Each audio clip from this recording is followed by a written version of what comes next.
The big metal ship came down through the clouds above Earth. Inside the ship, 12 alien students sat in their seats and looked out the small windows. They were all from different worlds far away from Earth. Each one was nervous about what they would find on this strange planet. Commander Jake Rodriguez stood on the landing pad and waited. He wore his green uniform with shiny medals on his chest. In his hands, he held a computer pad with information about each alien student. Jake had been a soldier for 20 years. He had fought in many battles across the galaxy. Now he was going to teach these young aliens how humans learn to fight. The idea for this program came from Admiral Helen Carter. She wanted different alien races to understand each other better. She thought if they all learned together, they would fight better as a team against their enemies. Earth had offered to be the first planet to host alien students. Jake thought the aliens had no idea what they were getting into. The ship landed with a loud noise. Steam came out from the bottom as the engines shut down.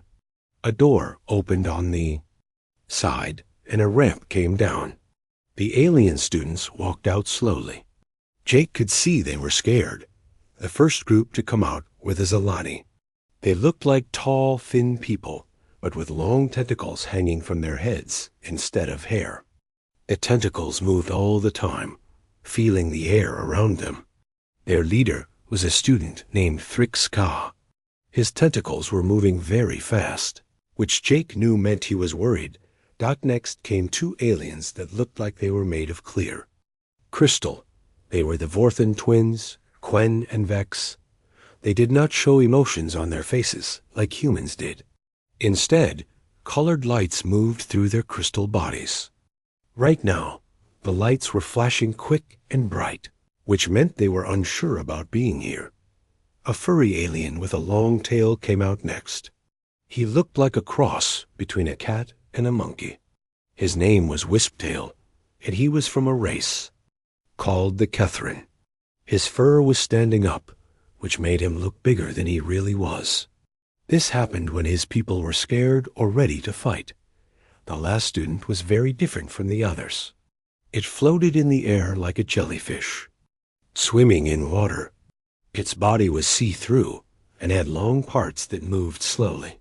This was Drift Song, an Auroran. It wore a special suit that let it breathe Earth's air. Jake walked toward the group. His boots made loud sounds on the metal platform. "Welcome to the Terran Military Academy," he said in a strong voice. "I am Commander Rodriguez. I will be your main teacher for the next 6 months. I hope you are ready to learn how humans train for war." The aliens looked at each other with worried expressions. They had read about humans before coming here. They knew humans came from what other aliens called a death world. This meant Earth was more dangerous than most planets. But the aliens thought this just meant humans were stronger or faster than normal. They did not know that humans had made their dangerous world part of how they learned to fight. A woman in a white coat walked up to Jake. She was Dr. Lisa Morgan, and she studied alien biology. In her hands, she carried computer pads with information about each alien's body. "Commander," she said, "I have prepared safety rules for each species. The Zalani can handle most of our weather and air, but the Vorthans need special temperature control. The Aurans need special air suits if they stay outside too long." Jake nodded, but he was thinking about what would happen when the aliens saw real human training. He wondered if safety rules would matter once they learned that humans used real weapons that could actually kill people during practice. Jake led the group toward the main building of the academy. The academy was huge, with many buildings spread out over a large area. It had been training Earth's best soldiers for 30 years. The aliens walked close together as they followed Jake. Their eyes were wide as they looked around. The buildings were made of strong gray stone and metal. Humans in green uniforms walked between the buildings. Some carried weapons. Others drove small vehicles loaded with equipment. The aliens could hear loud noises coming from different directions. Some sounds were like explosions. Others were like weapons firing. Thrixka's tentacles were moving very fast now. "Commander Rodriguez," he said, "are those real weapons we hear?" "Yes," Jake answered without stopping.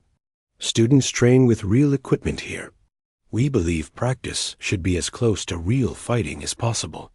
The Vorthan twins made high-pitched sounds to each other. In their language, they were saying they were scared. Their crystal bodies were flashing bright red lights. Wisp-Tail's tail was twitching. On his world, they used fake weapons that could not hurt anyone for training. The idea of using real weapons seemed crazy to him. Dr. Morgan walked beside the group and explained more about the academy. "We have students from all over Earth here," she said. "Some are as young as 16 years old. They come here to learn to be soldiers, pilots, and officers." 16? Thrixka asked. "That is very young to learn about war." "On Earth, we believe young people should learn early," Jake said. "The universe is dangerous. The sooner they learn to protect themselves, the better." They walked past a training area where young human students were crawling under low nets. Above them, machines were firing real bullets. The bullets flew just above the students' heads. If a student raised up too high, they could be hit. The aliens stopped walking and stared. They could not believe what they were seeing. "Are those real bullets?" Quinn asked. "Yes," Jake said. "Live ammunition. This teaches them to keep their heads down and move fast." "But they could die," Driftsong said through its translator device. "That is the point," Jake replied. "Fear of death makes you learn faster and remember better. A soldier who has never been in real danger will freeze up in a real fight." Doctor Morgan could see the aliens were very upset. "Commander," she said quietly, "maybe we should start with classroom lessons for the first few days." Jake thought about this. The aliens were clearly not ready for real human training yet. They needed time to understand how humans thought about fighting and danger. "All right," he said. "We will start with theory lessons and basic physical training. But eventually, you will all participate in live fire exercises. That is how humans learn, and that is how you will learn if you want to understand us." The aliens looked at each other. They had come to Earth thinking they would learn about human technology and tactics. Now they were learning that humans had a completely different way of thinking about training and danger. As they walked toward the dormitory where they would sleep, each alien was thinking about what they had gotten themselves into. They had 6 months to learn human ways of fighting. They just hoped they would survive the experience. Jake watched them walk away and smiled. He had seen that look before on the faces of new human students. It was the look of people who were about to learn that they were much stronger and braver than they thought they were. The real lessons would begin tomorrow. The first week at the academy was different from what the aliens expected. They spent most of their time in classrooms with cool air and comfortable chairs. The teachers showed them pictures and videos on big screens. They learned about human history and how humans had fought wars for thousands of years. The aliens used practice weapons that were not real. These weapons shot beams of light that did not hurt anyone. When someone got hit by a light beam, their training suit would buzz and flash. This told them they had been shot, but no one got hurt. Thr IX-Ka sat in the back of the classroom and watched the human teacher explain battle plans. The teacher, Captain Nancy Williams, drew pictures on a big board showing how human armies moved and fought. What worried Thrixka was that every plan expected soldiers to die.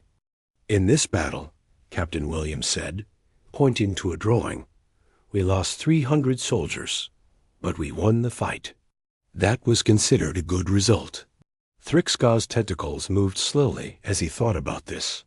On his world, the Zelani people solved problems by talking. They had meetings where everyone shared their thoughts until they agreed on what to do. Fighting was very rare, and when it happened, it was over quickly with very few people getting hurt. During lunch, Thrixka sat with Wisptail and talked about what they were learning. Their battle plans always assume people will die, Thrixka said. Not just that equipment will break, but that real people will die. They plan for it like it is normal. Wisptail nodded as he ate his food. His people, the Kethrin, had fought wars before, but they were always short. Usually, one side would give up quickly when they saw they could not win. My people fight fast battles that end in a few hours, he said. These humans plan for wars that last years. They seem to think about losing many soldiers and keep fighting anyway. The Vorthan twins, Quen and Vex, had different problems. Their crystal bodies were very strong, but they talked to each other using sounds that humans could not hear. In human training areas, there was always noise from machines, weapons, and people shouting. This made it hard for them to communicate. The noise levels in their training areas are very high, Quen said to his brother, using their special sounds. How do humans coordinate their actions when there is so much noise? Vex agreed. Our people fight in quiet, organized groups. We share information through harmonic vibrations. In human combat, there is too much acoustic chaos. Driftsong floated near them in its special suit. The Aurorn had been listening to the conversation through its translator. I have been studying human soldiers, it said. They use hand signals, radio communications, and something called muscle memory to work together even in loud environments. Morgan had been watching the aliens during their first week. She noticed they were having trouble understanding human military thinking. She met with Commander Rodriguez in his office to discuss the problem. Their species evolved on worlds where large-scale war was either impossible or not necessary, she explained. They are going to find our approach very intense. Jake sat behind his desk and looked at reports about each alien student. I understand there is a cultural gap, he said, but I also know the galaxy is getting more dangerous. The hegemony wars showed us that peaceful species need to learn how to fight effectively, not just how to avoid fighting. Dr. Morgan nodded. The hegemony was a group of warlike aliens who had been attacking peaceful worlds. Many species had joined together to fight them, but they had learned that being peaceful did not prepare you for war. The problem is that our training methods might be too extreme for them, she said. They could get seriously hurt or even killed. Jake stood up and walked to the window. Outside, he could see human students running while carrying heavy packs. They were sweating and breathing hard, but they kept going. They will adapt, he said. Humans always do. And if they want to survive the next war, they need to learn how we think. In another classroom, the aliens were learning about human weapons. The teacher, Sergeant Tony Martinez, showed them different types of guns, bombs, and other military equipment. The aliens were amazed by how many different ways humans had invented to fight. This is an M47 assault rifle, Sergeant Martinez said, holding up a black metal weapon. It fires 30 rounds per minute and can kill a target at 500 meters. The aliens looked at the weapon with fear and curiosity. On their worlds, weapons were either very simple or very advanced. Humans seemed to have weapons for every possible situation. Why? Do you need so many different weapons? Thrixka asked. Because every battle is different, Sergeant Martinez replied. Sometimes you need to fight in close spaces. Sometimes you need to fight at long distances. Sometimes you need to break through walls. We have tools for every job. Wisptail raised his hand. On my world, we use energy weapons that can be set to stun or kill. Why do you use projectile? Weapons that can only kill? Sergeant Martinez smiled. Energy weapons are good, but they have problems. They need power cells that can run out. They can be blocked by certain materials. Bullets are simple, reliable, and cheap. They work in any environment, and never ran out of power. The aliens were beginning to understand that humans thought about fighting in a very practical way. They had solutions for every problem and backup plans for every situation. That evening, the aliens met in their common room to discuss what they had learned. The room was comfortable, with soft chairs and warm lighting. Each alien had space designed for their specific needs. "I am starting to understand something disturbing," Thrixka said. "Humans do not just prepare for war. They seem to expect it. Their entire society is built around the idea that conflict is inevitable." Quen flashed patterns of light through his crystal body. "Their children learn about weapons and tactics in school. On our world, children learn about harmony and cooperation. But look at the results," Driftsong pointed out. "Human soldiers are very effective in battle. They rarely panic or break formation. They continue fighting even when things go wrong." Wisptail's tail twitched as he thought. "I have been watching human students in the cafeteria. They joke about dangerous things. They talk about training exercises that could kill them like they are games." "That is what I find most strange," Vex said. "They do not seem afraid of death. They respect it, but they do not fear it the way we do." Dr. Morgan had been listening to their conversation through the room's communication system. This was not spying. The aliens knew she monitored their discussions to help with their adjustment. She decided to join them. "May I come in?" she asked through the intercom. "Yes, please," Thrixka replied. Dr. Morgan entered the room and sat down in a chair designed for humans. "I heard your conversation," she said. "You are starting to understand something important about human nature." "What is that?" Driftsong asked. "Humans evolved on a world where everything was trying to kill them," Dr. Morgan explained. "Predators, diseases, natural disasters, other. Humans, we learned to live with constant danger. It became part of how we think. But you are safe now," Quen said. "You have technology and medicine. Why do you still train as if you are in constant danger?" Dr. Morgan smiled. "Because we learned that peace is temporary. There is always another threat coming. The only way to protect peace is to be ready for war." The aliens sat quietly and thought about this. Their worlds had been peaceful for so long that they had forgotten how to fight. When the hegemony attacked, they had to learn quickly or die. "Is that why you invited us here?" Wisptail asked. "To learn how to think like humans?" "Partly," Dr. Morgan said, "but also because we need to understand how you think. Humans are good at fighting, but we are not always good at peace. We need to learn from each other."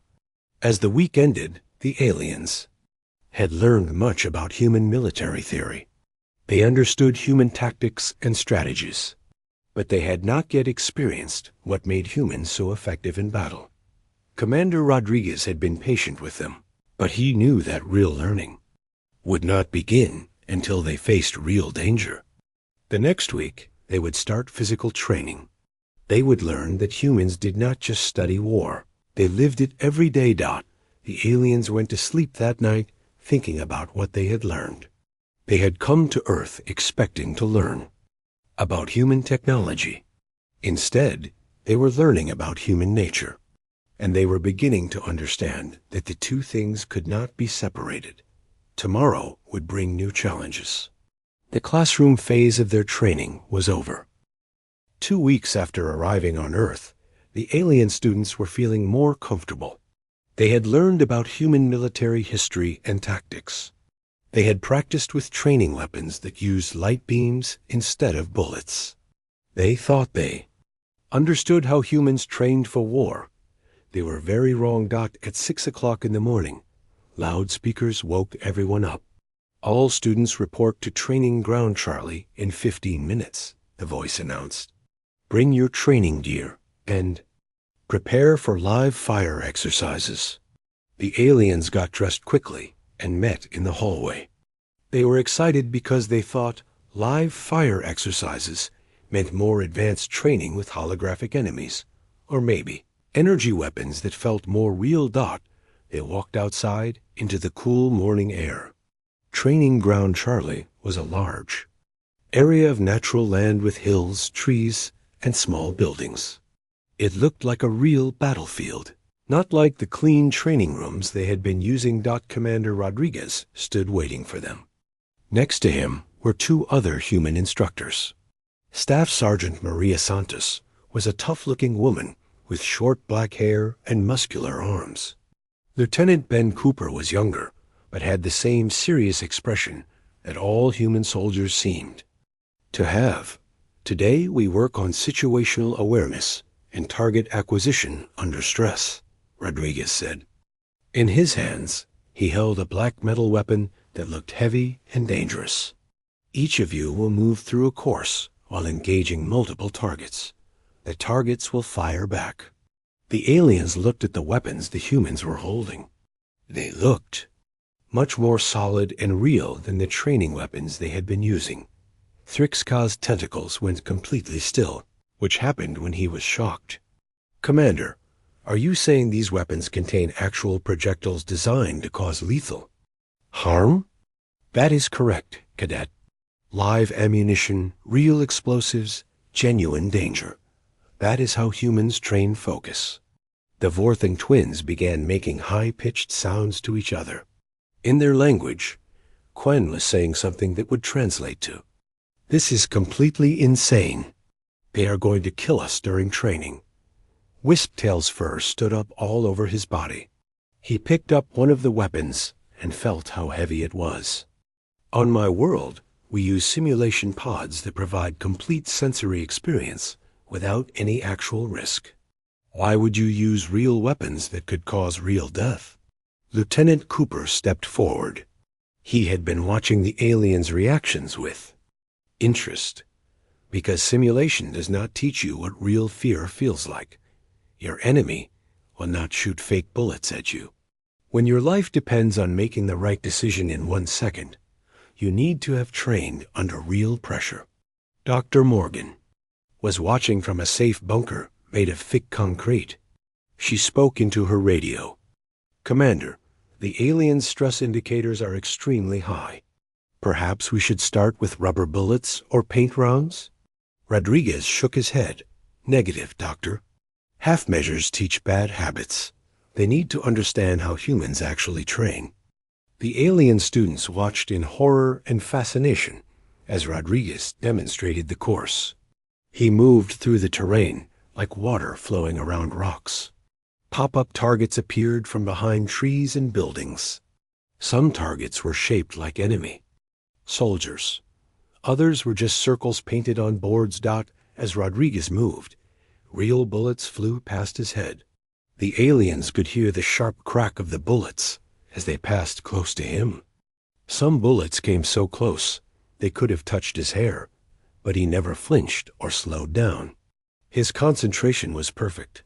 When a target appeared, Rodriguez would turn and fire in one smooth motion. His bullets hit the targets exactly where he aimed. He moved from cover to cover, always keeping something between himself and the enemy targets. "Watch carefully," Rodriguez called out as he continued through the course. "Notice how I never stop moving. Notice how I always know where the next cover is. Notice how I breathe and control my heartbeat." The aliens watched as Rodriguez finished the course. He was breathing hard, but not panicking. His movements had been smooth and controlled from beginning to end. "The key," Rodriguez explained as he walked back to them, "is that real danger forces real concentration. When you know a mistake could kill you, your mind becomes perfectly focused on survival. That is the level of mental clarity we need in combat." Thrixka's tentacles were moving very slowly now. "But Commander, what if someone makes a mistake? What if they get killed during training?" "Then they were not ready for real combat," Rodriguez answered. "Better to find that out here than in a real battle where their death could cause their teammates to die too." Staff Sergeant Santos spoke up. "We have safety procedures," she said. Medical teams standing by, emergency teleporters, protective gear. But yes, there is real risk. That is the point. The aliens could not believe what they were hearing. These humans were talking about risking death during training, like it was normal and reasonable. How many students die during training? Driftsong asked through its translator. About 1 in 1,000, Lieutenant Cooper replied, which is much better than the death rate for soldiers who have never trained with live ammunition. The aliens looked at each other. On their worlds, losing 1 student out of 1,000 during training would be considered a terrible tragedy.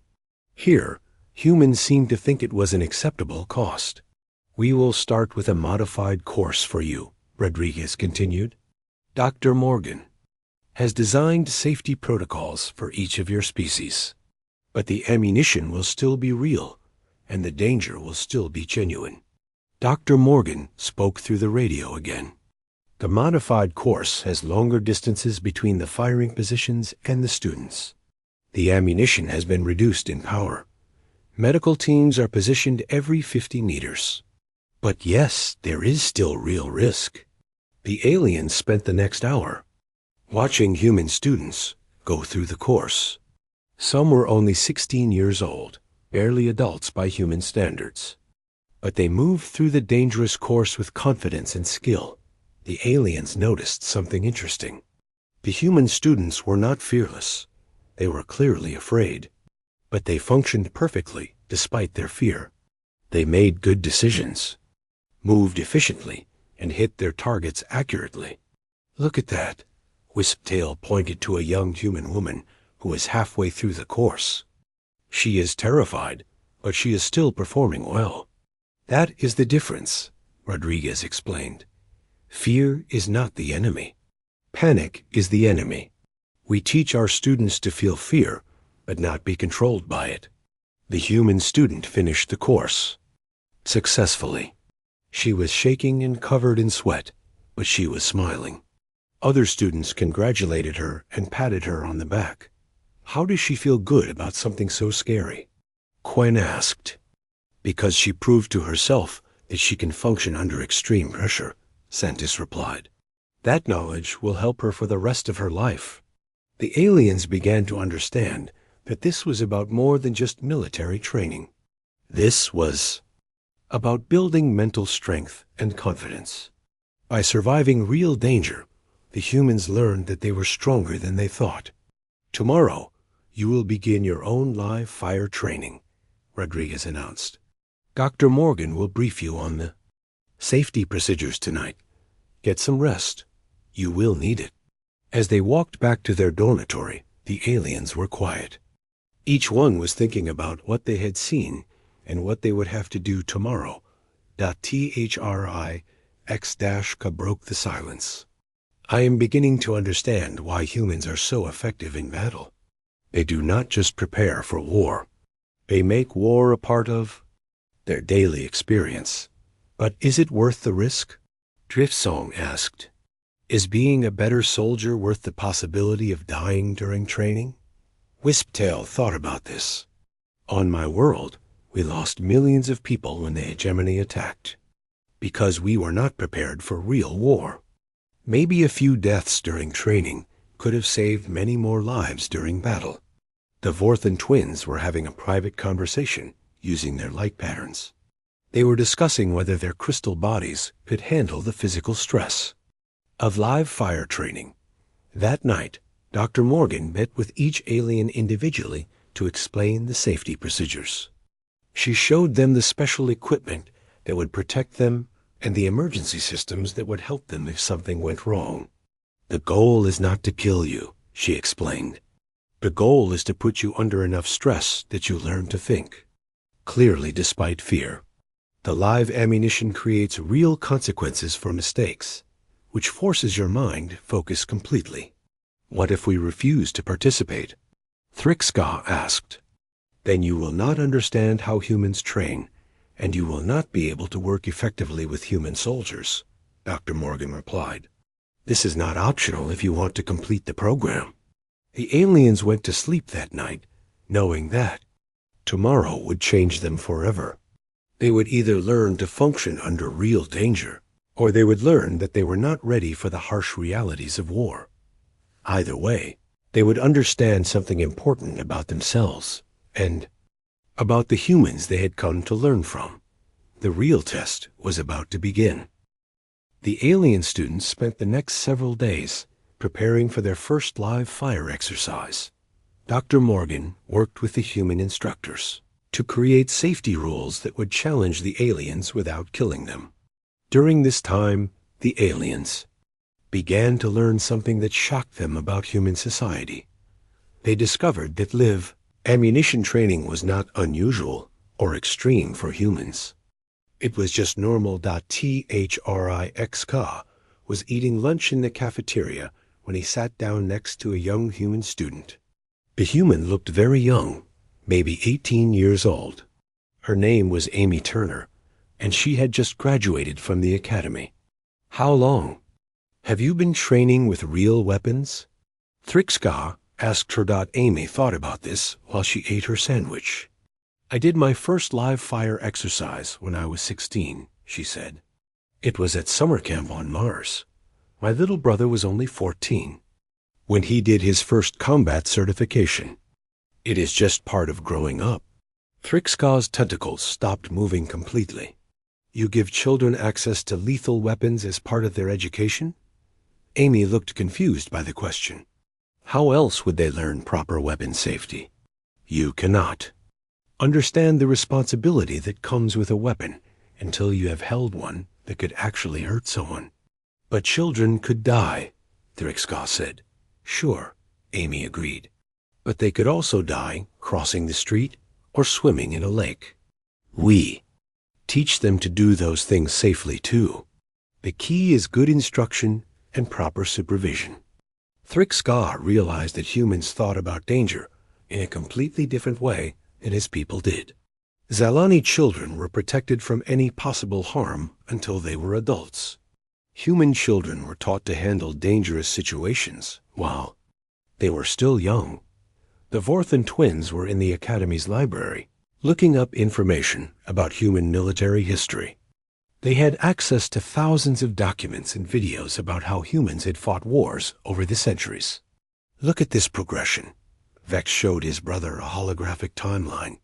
Chemical weapons, nuclear weapons, plasma weapons, antimatter weapons. Each generation of humans develops more efficient ways to kill. And each generation trains with weapons that could kill them, Quen added. They do not just study death. They live with it every day. The twins found records of human training methods going back hundreds of years. Even before humans had advanced technology, they were training with dangerous weapons. Soldiers learned to use swords by fighting with real swords. They learned to use guns by shooting real bullets. It is not just military training, Quen observed. Look at these records of human sports and games. They compete in activities that could seriously injure them. They seem to think danger makes activities more valuable. Wisptail was making a different observation. He spent time watching human soldiers during their daily activities. He noticed that they displayed a level of mental strength that seemed impossible for his people to achieve. They can function normally while surrounded by lethal danger, he told Driftsong. Not just for short periods, but for months or years. During the Hegemony Wars, some human soldiers fought continuously for 2 years without a break. Staff Sergeant Santos overheard this conversation and decided to explain. We call it stress inoculation, she said. By training under real danger, we become comfortable with fear.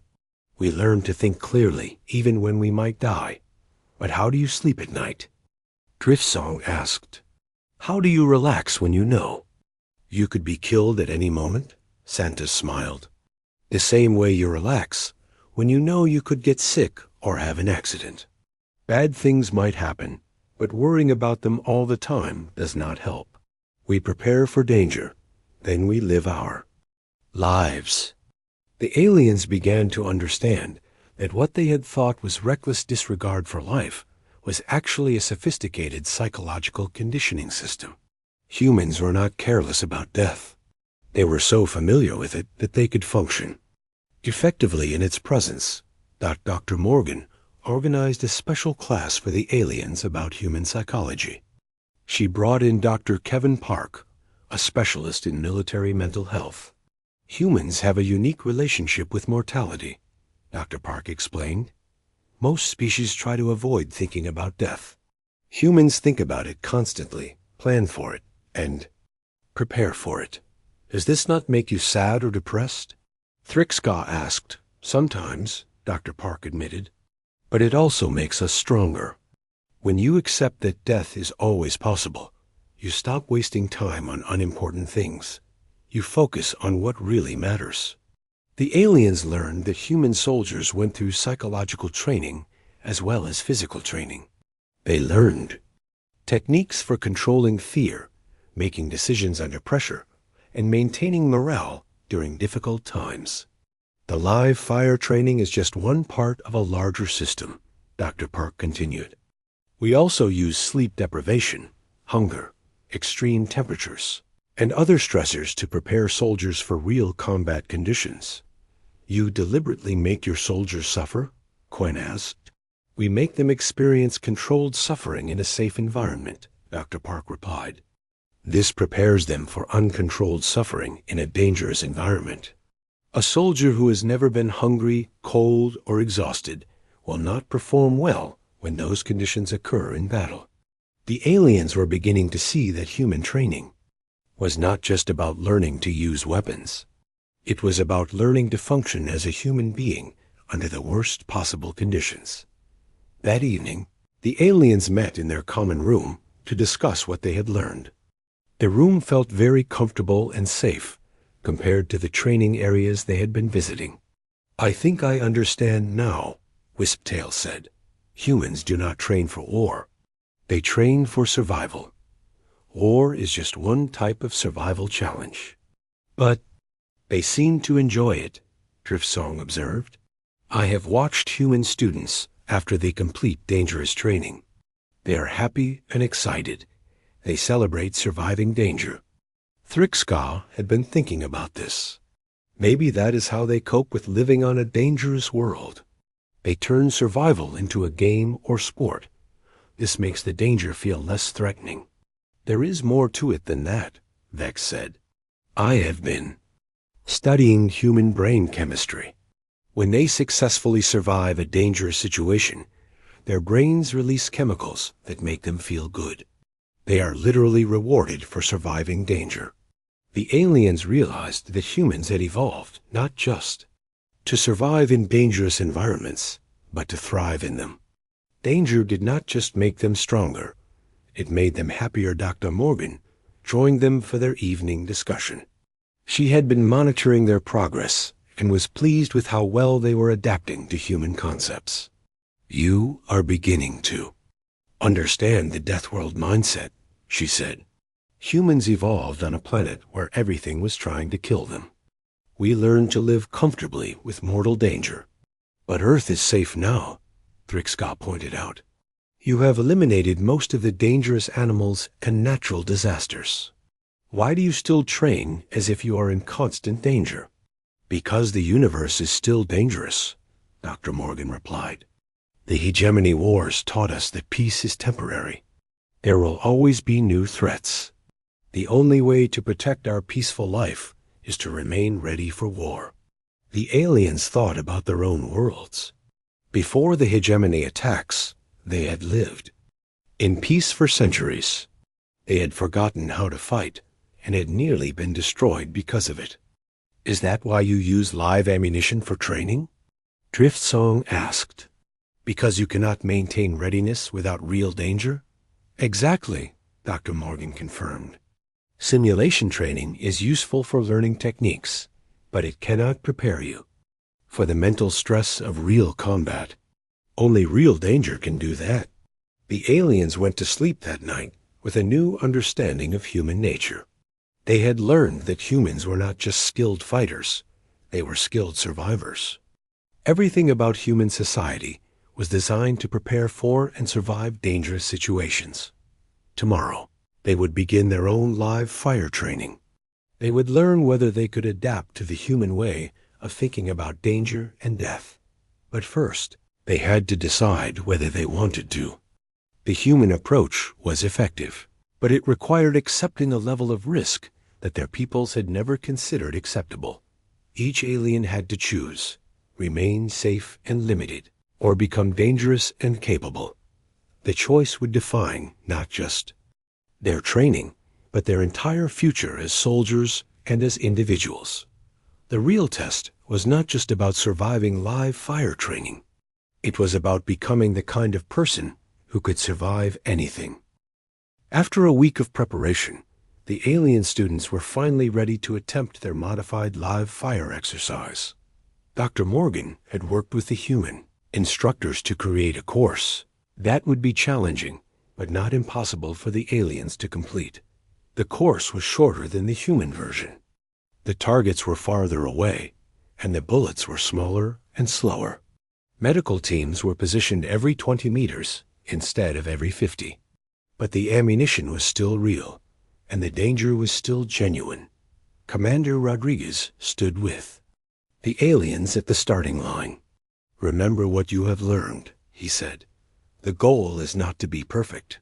The goal is to function despite fear. Move carefully, think clearly, and trust your training." Thrixka volunteered to go first. His tentacles were shaking as he picked up the modified weapon designed for his anatomy. The weapon was lighter than the human version and had special grips that his tentacles could hold easily. "Just focus on the first target," Staff Sergeant Santos advised. "Do not think about the whole course. Just move from one target to the next." Thrixka took a deep breath and entered the course. The first target appeared from behind a tree 30 meters away. He raised his weapon and fired. The bullet went wide, missing the target completely. The sound of his own gunshot made him jump and nearly drop his weapon out from the speakers hidden around the course. The sound of enemy fire began. The bullets were not aimed at Thrixka, but they passed close enough that he could hear them whistle through the air. His tentacles went rigid with fear. "Keep moving," Rodriguez called through the radio. "Do not freeze up. Move to the next cover. Position." Thrixka forced himself to run to a concrete barrier 20 meters ahead. His tentacles were still shaking, but he managed to keep hold of his weapon. When the next target appeared, he took more time to aim. This bullet hit the edge of the target. "Better," Santos said through the radio. "Remember to breathe. Control your heartbeat." As Thrixka continued through the course, something strange began to happen. His survival instincts started to take over. His tentacles stopped shaking and began moving more smoothly. His breathing became deeper and more regular. His shots became more accurate. Dr. Morgan watched from the observation bunker with amazement. His stress indicators are actually decreasing as the exercise continues. He is adapting to the danger. By the time Thrixka finished the course, he was moving with confidence. He had hit 6 of the 10 targets, which was considered good for a first attempt. When he emerged from the course, he was breathing hard but smiling. "How do you feel?" Rodriguez asked. "Alive," Thrixka replied. "More alive than I have ever felt before." The Vorthan twins went next. Their crystal bodies were naturally tough, but the harmonic disruption caused by gunfire made it difficult for them to communicate with each other. They had to learn new ways to coordinate their movements. "We cannot use our normal communication methods," Quen said before entering the course. "We will have to rely on visual signals and predetermined plans." The twins moved through the course together, covering each other as they advanced from position to position. When one twin engaged a target, the other watched for additional threats. The constant noise from gunfire forced them to develop new tactical methods. "Remarkable," Dr. Morgan observed.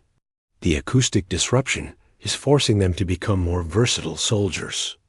They are adapting their natural abilities to work in human combat environments. Wisptail surprised everyone by excelling at the exercise. His natural agility, combined with the heightened awareness that came from genuine danger, made him an excellent marksman. He hit 8 of the 10 targets on his first attempt. "Your people would make excellent soldiers," Lieutenant Cooper told him afterward. "You have natural reflexes and the ability to stay calm under pressure." Driftsong had the most difficulty with the physical demands of the course, but its floating ability gave it unique advantages. It could move in 3 dimensions, while the targets could only aim in 2. By the end of the course, it had developed entirely new combat techniques that no human had ever considered. When all the alien students had completed the course, Commander Rodriguez gathered them for debriefing. They sat in a circle on the grass, outside the training area. The afternoon sun was warm, and the sounds of gunfire from other training areas seemed distant and normal now. "How do you feel about the experience?" Rodriguez asked. Thrix-Ka spoke first. "I understand now why humans are so effective in combat. You do not just prepare for war. You make war a part of your daily experience. By training with real danger, you eliminate the shock of actual combat." The Vorthan twins had reached a similar understanding. "Our people train in safety and hope for the best," Quen explained. "Humans train in danger and are prepared for the worst. But there is more too." "If than that," Wisptail added. "The live ammunition is not just about physical training. It is about mental conditioning. You learn to make life or death decisions rapidly and accurately." Driftsong floated closer to the group. "I have learned that fear is not the enemy.